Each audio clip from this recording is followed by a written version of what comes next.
actions that will determine the fate of our nation.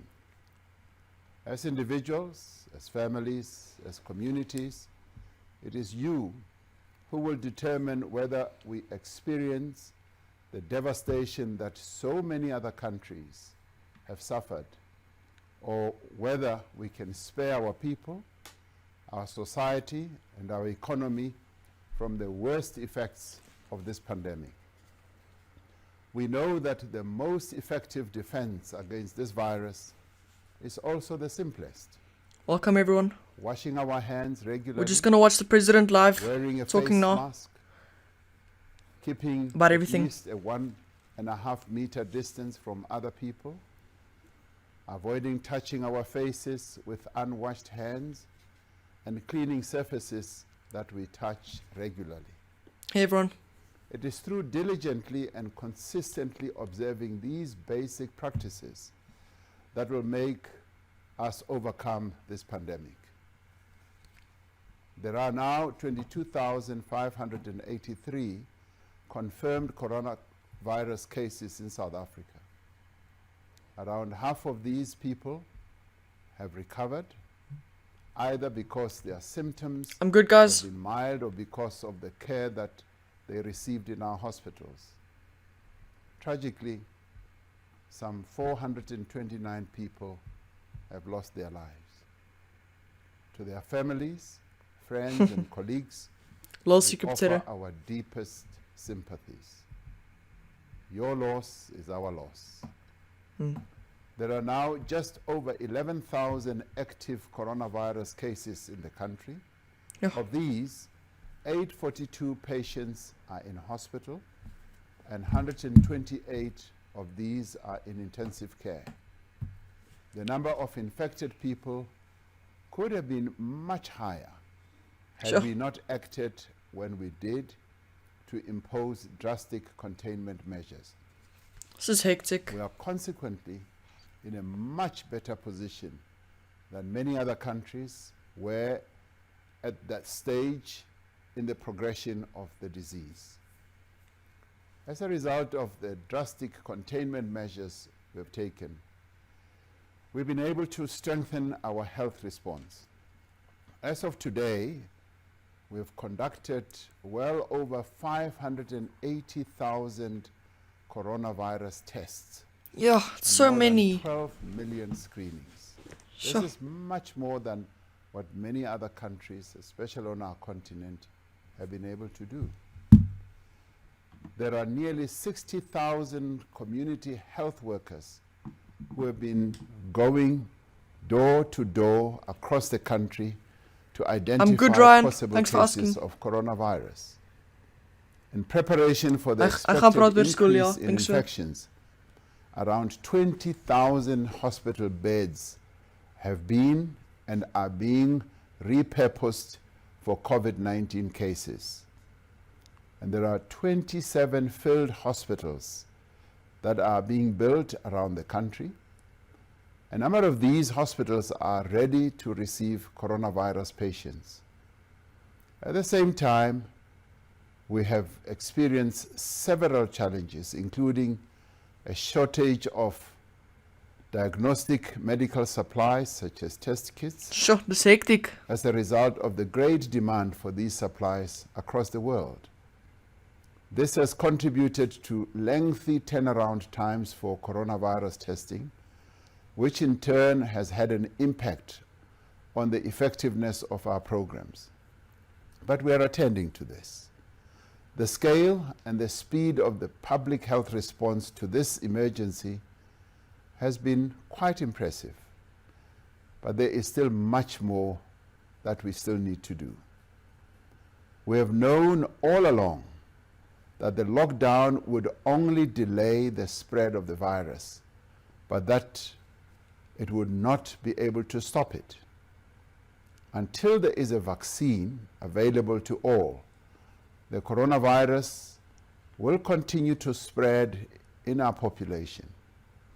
This means that we must get used to living with this coronavirus for some time to come. There is a massive global effort to develop a vaccine, of which our own country, South Africa, is part. Government is supporting and funding several research projects, including a plan to locally manufacture coronavirus vaccines as soon as candidates are available. We will use the skills, the expertise, the infrastructure, and the organizations within the vaccines industry in our country to produce and distribute the vaccine. We have argued that should a vaccine be developed anywhere in the world, it should be made freely available and equitably Agreed. to all the citizens of all countries in the world. As scientists had predicted, the infections in our country have now started to rise sharply. 1/3 of the cumulative confirmed cases were recorded in the last week alone. And we should expect that these numbers will rise even further and even faster. Various models have been built by model builders to predict the trajectory of the virus and to help inform our planning and budgeting. These models tell us two important things. Firstly, that the coronavirus pandemic in South Africa is going to get much worse before it gets better. Secondly, and most importantly, they tell us that the duration, scale, and impact of the pandemic depends on our actions as a society and on our behavior as individuals. By following basic defense practices, we can reduce both the number of infections and the number of deaths. Yeah. When I last addressed the nation, I said that we would undertake a process of consultation to guide the actions we must now take. Since then, we have met with the leaders of political parties that are represented in our parliament, and with business, trade unions, and the community constituency. We've met with our premiers, our mayors, representatives of the South African Local Government Association, SALGA, the traditional leaders in our country, and representatives of the interfaith communities. As we have done from the start of this crisis, we have also sought the advice of the Ministerial Advisory Committee that advises our Minister of Health on COVID-19, who are a group of highly qualified, respected, and experienced scientists, clinicians, and epidemiologists, as well as public health experts. We are extremely grateful for the work that this Ministerial Advisory Committee has been able to do and continue to do to ensure that our response is informed by the best available scientific evidence. We appreciate the diverse and sometimes challenging views of the scientists and health professionals in our country, which stimulate public debate and enrich our response, and we respect that. We have also been guided by advice from the World Health Organization and the Africa Center for Disease Control and Prevention, which is part of the African Union. Don't be rude to the President, Murray. As we are dealing with a pandemic that affects the lives and the livelihoods of all South Africans, it was important that we consult as widely as possible. These consultations have been both necessary and worthwhile in that we received several constructive suggestions. These suggestions have enriched the thinking in government, providing a direct view of the challenges that our people in different constituencies confront.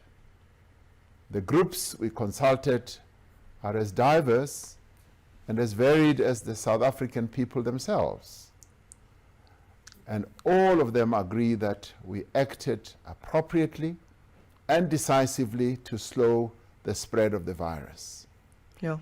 They are all united in their insistence that our central goal must be to save lives and to protect livelihoods. While there are several areas of difference, all of these groups are in broad agreement on the approach we need to take to build on the gains that we have made thus far. While the nationwide lockdown has been effective, it cannot be sustained indefinitely. We introduced the 5-level COVID-19 alert system to manage the gradual easing of the lockdown. This risk-adjusted approach is guided by several criteria, including the level of infections and the rate of transmission, the capacity of our health facilities, the extent of the implementation of public health interventions, and the economic and social impact of continued restrictions. It is on the basis of these criteria and the following consultation that Cabinet has determined that the alert level for the whole country should be lowered from level 4 to level 3, Sure. with effect from the 1st of June 2020. Moving to alert level 3 marks a significant shift in our approach to the pandemic.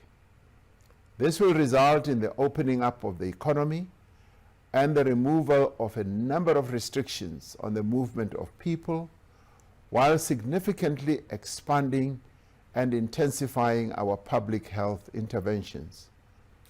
Even as we move to alert level 3, it is important that we should be aware that there are a few parts of our country where the disease is concentrated and where infections continue to rise. We will have Sure. what we call a differentiated approach to deal with these areas that have far higher levels of infection and transmission. These areas will be declared coronavirus hotspots. A hotspot is defined as an area that has more than 5 infected people per 100,000 people, or where new infections are increasing at a very fast pace. Sure. The following metros in our country have been identified as coronavirus hotspots: Tshwane, Johannesburg, Ekurhuleni, eThekwini, Nelson Mandela Bay, Buffalo City, and Cape Town. There are other areas that are also I live in hotspots, Johannesburg. and they being West Coast, Overberg, and Cape Winelands district municipalities in the Western Cape, Chris Hani district in the Eastern Cape, and Ilembe district in KwaZulu-Natal.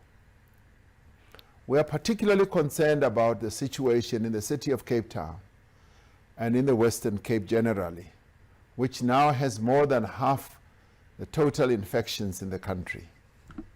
We are attending to this as a matter of urgency. The list of hotspot areas will be reviewed every 2 weeks, depending on the progression of the virus. In dealing with the virus in these areas, we will implement intensive interventions aimed at decreasing the number of new infections. We're putting in place enhanced measures of surveillance, infection control, and management. We will assign a full-time team of experienced personnel to each of these hotspots. This team will include epidemiologists, family practitioners, nurses, community health workers, public health experts, and emergency medical services, and these will be supported by the Cuban doctors who are experts. We will link each hotspot to testing services, isolation facilities, quarantine facilities, treatment, hospital beds, and contact tracing. Should it be necessary, any part of the country could be returned to alert levels 4 or 5 if the spread of infection is not contained despite our interventions, and that where we see that there is a risk of our health facilities being overwhelmed. In time, however, through our efforts, it will be possible, and we are aiming for this, to place areas where infections are low on levels 2 and 1. The implementation of Alert Level 3 from the beginning of June will involve the return to operation of most sectors of our economy, subject to the observance of strict health protocols and social distancing rules. The opening of the economy and other activities means that more public servants will also be required to go back to work. This will be done in accordance with provisions of the Occupational Health and Safety Act and as guided by the Department of Public Service and Administration, working together with all government departments. We appreciate the work that continues to be done by public servants, especially those who are in the front line in the fight against COVID-19. The safety of all workers, including public servants, Sure. is a matter of concern to us. We will continue to make all efforts for the adequate provision of personal protection equipment to ensure safety for everyone while at work. Our priority is to reduce the opportunities for the transmission of the virus and create a safe environment for everyone. We're therefore asking that those who do not need to go to work or to go to an educational institution continue to stay at home. People will also be able to leave their homes to buy goods or obtain services, including medical health care. People will also be able, in this level 3, to be able to exercise at any time during the day. They haven't talked about Provided schools yet. this is not done in groups. Jokes. The curfew and the movement of people will be lifted. Alcohol will be sold for home consumption only under strict conditions on specified days and for limited hours. Announcements in this regard will be made once we have concluded discussions with the sector on the various conditions. The sale of tobacco products will remain prohibited in Alert Level 3 That's good. due to the health risks associated with smoking. All gatherings will remain prohibited except for funerals with no more than 50 people or meetings in the workplace for work purposes.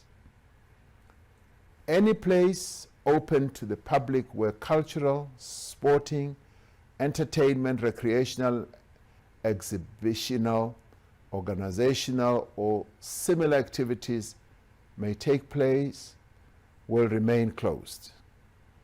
We have had fruitful discussions with the leaders of the interfaith religious community on their proposals for the partial opening of spiritual worship and counseling services subject to certain norms and standards. We have all agreed to have further discussions on this issue and are confident that we will find a workable solution. We wish our Muslim compatriots well over Eid. They have all gone through a period of sacrifice, which should ordinarily be followed by a celebration. We wish to thank them for making the necessary adjustments to this celebration as we continue to fight this pandemic together. In opening up the economy, we will rely on social compacts with all key role players to address the key risks factors at the workplace and in the interface between employees and the public. We will therefore be finalizing a number of sector protocols and will require every company to develop a workplace plan before they reopen their operations. According to these plans, companies will need to put in place sanitary and social distancing measures and facilities. They will need to screen workers on arrival each day, quarantine those who may be infected, Sure. and make arrangements for them to be tested. They also need to assist with contact tracing if employees test positive. Because of their vulnerability, all staff who are older than 60 years of age and those who suffer from underlying conditions such as heart disease, Sure. diabetes, chronic respiratory disease, and cancer should ideally stay at home. Employees who can work from home should be allowed to do so. Subject to these measures, all manufacturing, mining, construction, financial services, professional and business services, information technology, communications, government services, and media services will commence full-time reopening from the 1st of June. Appropriate restart and phasing in arrangements will need to be put in place for every workplace. Wholesale and retail trade will be fully opened, including stores, spaza shops, and informal traders. E-commerce will continue to remain open as well. Other sectors that opened previously, such as agriculture and forestry, utilities, medical services, food production and manufacture of hygiene products, will remain fully opened. To ensure that we maintain social distancing, certain high-risk economic activities will remain prohibited. These include places such as restaurants, bars, taverns, except for delivery or collection of food. Accommodation and domestic air travel, except for business travel, which will be phased in on dates to be announced. Conferences, events, entertainment and sporting facilities. Personal care services, including hairdressing and beauty services. The return to work will be phased in so that the workplace can be made coronavirus ready. It must be done in a manner that avoids and reduces risk of infection. We have held discussions with the tourism, hotel, and restaurant industry regarding the challenges and hardship these sectors are experiencing. They have made several proposals regarding the measures they intend to put in place when their sectors are opened. We are giving consideration to these proposals, and we are confident that we will find a workable solution as well. There are many companies that have gone beyond what is required by regulation to support the coronavirus response, including those who have already provided screening, testing, and even isolation facilities for their employees. And we thank them for this. We will be discussing with larger employers how they can make quarantine facilities available for their workers as well.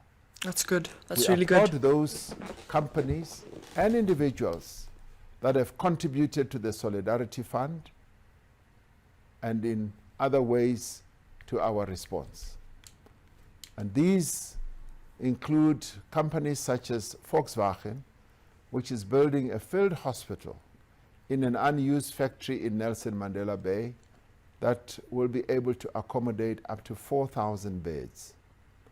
One of the greatest challenges we will face with a move to level 3, which will enable the return to work of, well, up to 8 million people, will be the increased risk of transmission in public transport.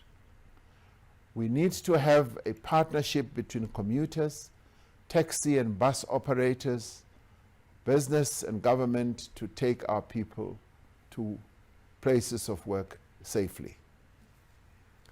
Commuters will always need to wear masks, be it in buses, in taxis, or on trains.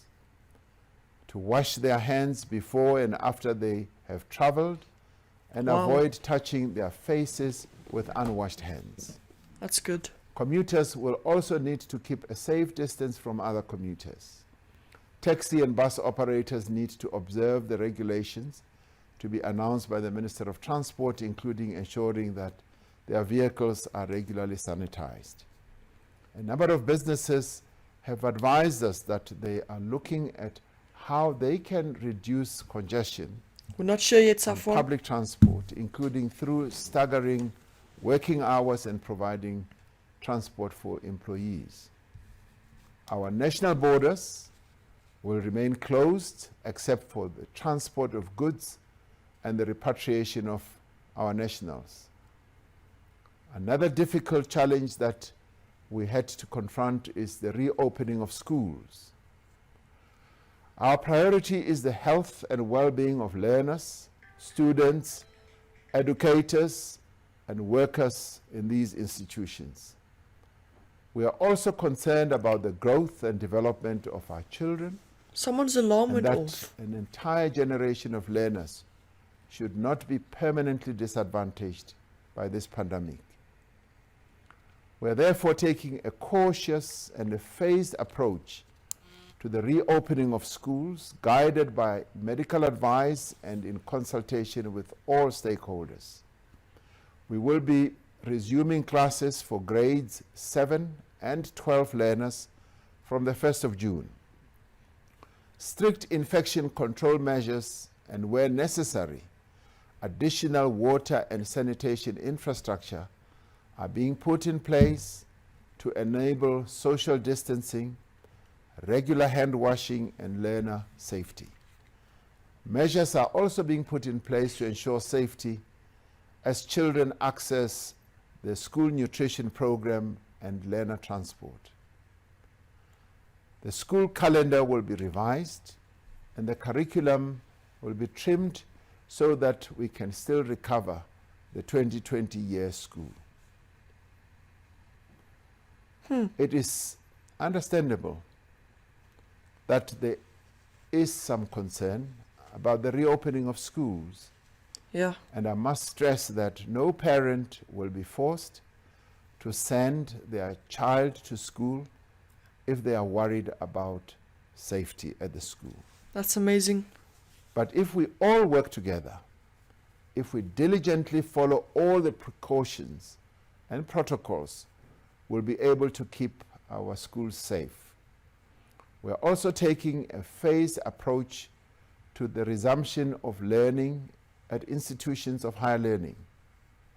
From the 1st of June, all public universities are expected to implement remote teaching and learning strategies to ensure that all students are given a fair opportunity to complete the 2020 academic year.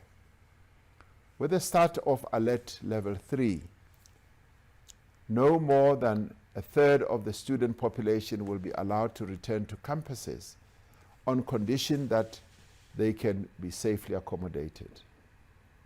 Institutions will open up further as the coronavirus alert level changes.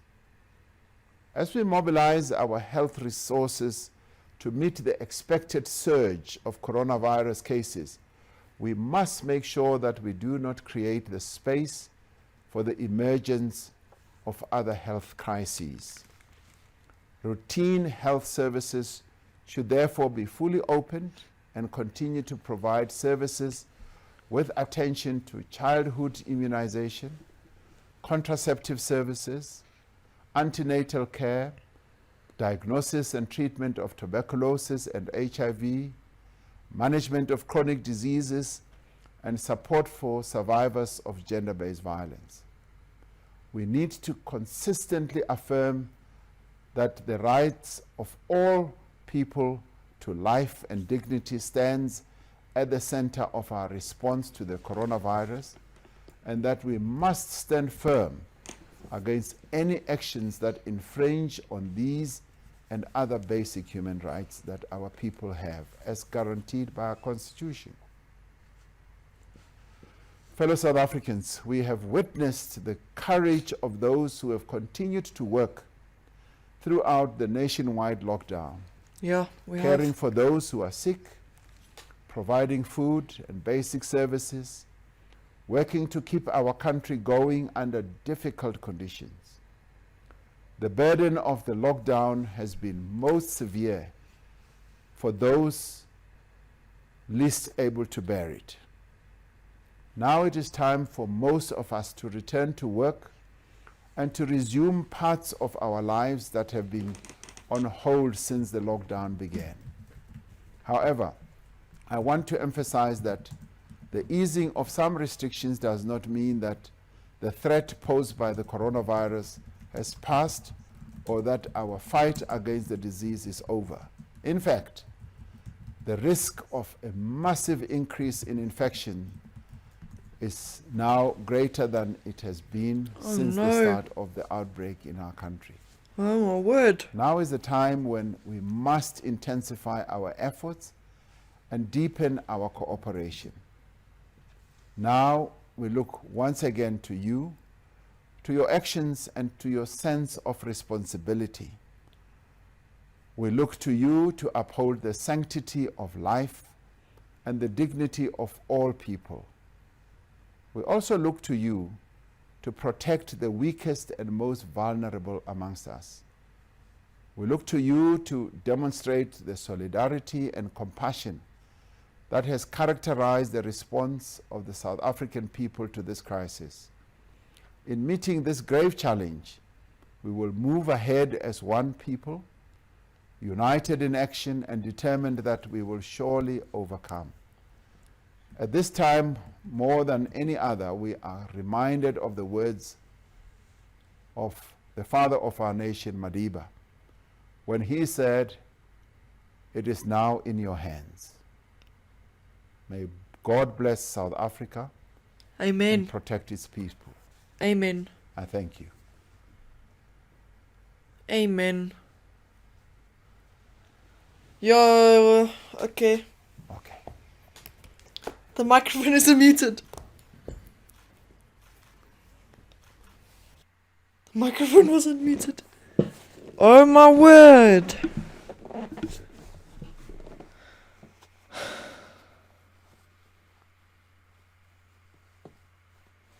So the risk of everyone getting the virus is even bigger than ever now.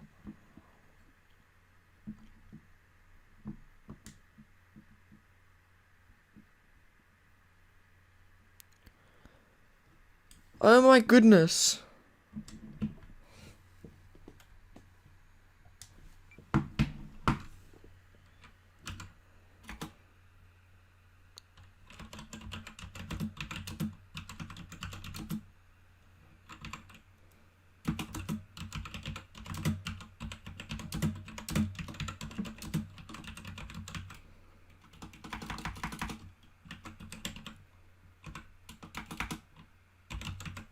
That is hectic.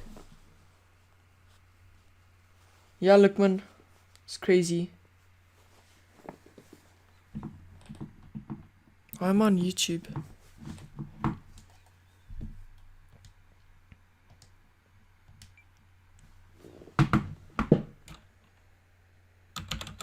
COVID-19 cases in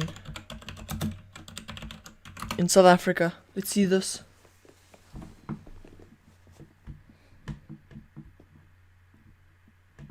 Why is all of those videos? Oh, why is YouTube still in there? Hold on. Yo, guys, opinions. Opinion. I want to hear guys' opinion on everything that happened. Students will go back to school. It depends on the Department of Education. Only if you're older enough to understand. No, I understand what you mean, dude. This is hectic. Everybody, I want to hear your opinion on everything. Just like, do you guys think it's good that schools are opening? Do you guys think it's not? Yo. Hey, Dynamic.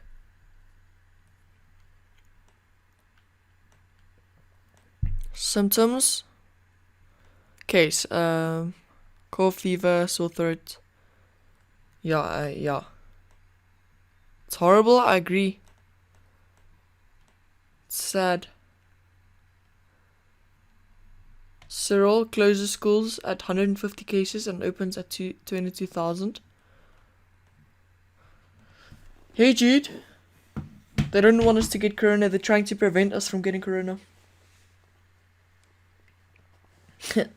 She went doing the renegade, dude. Lol. Okay. Positive cases identified. 21,000 people have coronavirus in South Africa. There are 400 deaths in South Africa of the coronavirus. 10,000 people recovered from it. 500,000 people got tested. Let's go, Jude. Well, why are they sending us back? Because we need education. I need to go back to school even though. Yeah, true, Lookman. No ways it's the real Keegan, what?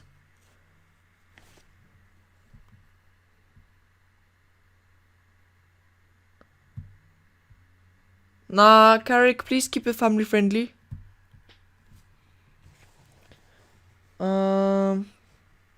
No, the president said that we don't have to go to school if the parents feel that it's unsafe to go because they're worried about our health.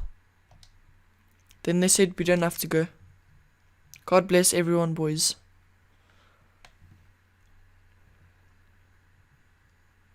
Let's go, Dynamic.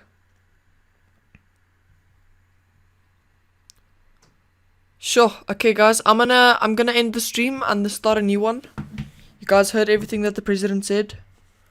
I'm gonna end the stream. Check you guys in a bit.